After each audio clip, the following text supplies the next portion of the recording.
Okay, let's take a look at this.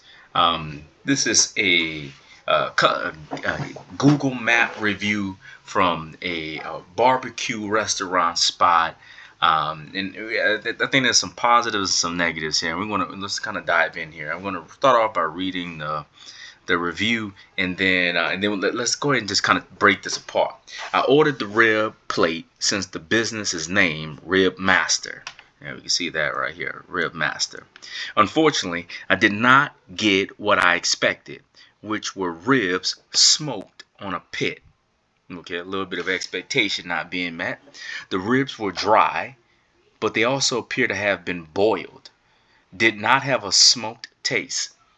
A lot of fat, as you can see in the picture, which we do have the pictures here at the bottom. Okay, I can see, there is quite a bit of fat on those ribs. I see that.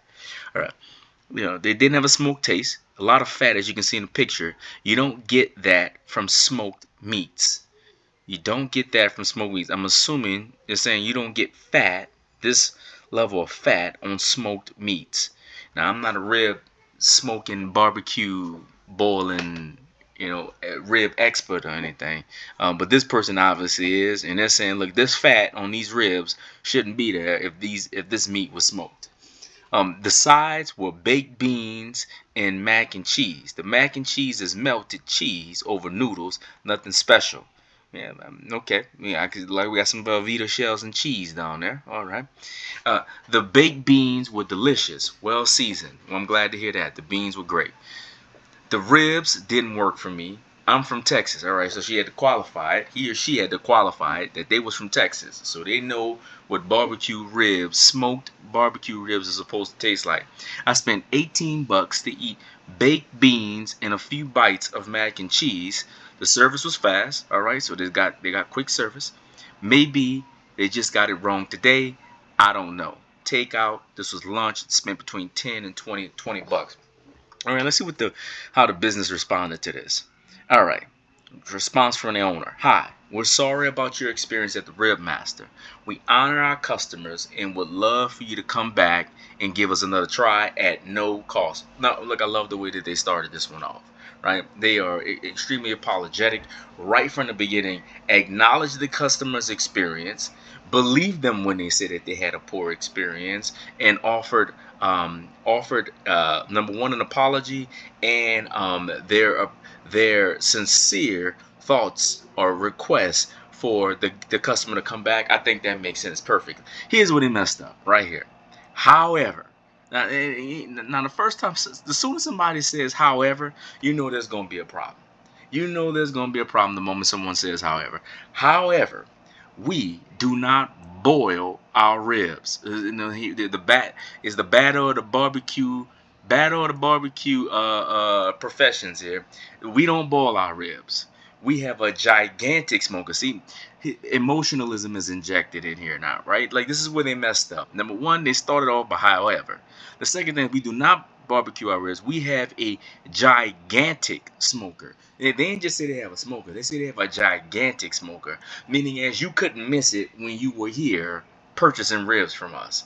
And grill located on the property.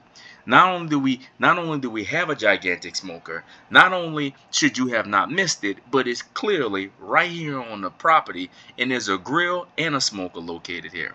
We do not cook our ribs with barbecue. I'm assuming that's barbecue sauce. They don't prepare the ribs with barbecue sauce because of personal choice, which you may be used to in Texas. Now, I don't know if that's the business's personal choice, or they're saying that there are people who come who don't want barbecue sauce on their ribs. Some people like to have sauces and things on the side. They don't like to have it on their food, so they don't prepare it with it on the food, so you can request it. Anyway, they said that, look, they don't put it on there like you may be used to in Texas. All right, the battle of barbecue professions between Texas and wherever this place is located. Once again, we are sorry for your experience. Your order is also being refunded, and it's like, yeah, take your money back too. Yep, I think that they started off okay. They started off all right with a sincere apology. They asked the guest to come back again. They messed up right here in the center, a little bit of offense, This was called, I remember, I was trained in training years ago. This was called teaching the customer a lesson. First off, we don't boil our ribs. Teaching them a lesson. You're wrong there. We have a gigantic smoker, and man, emotionalism, you're obviously missing it, is what they're saying. And a grill located on the property. We don't cook our ribs with barbecue sauce because of personal preference. I don't know if that's their personal preference or the customer's personal preference. Who knows? But I do know that this, everything was great until they added this piece right here. Had they just said, look, we're sorry about your experience here. Look, we honor your feedback and we would love for you to come back and try us again. As a matter of fact, if the last meal was not satisfactory, it looks like you clearly didn't eat the food.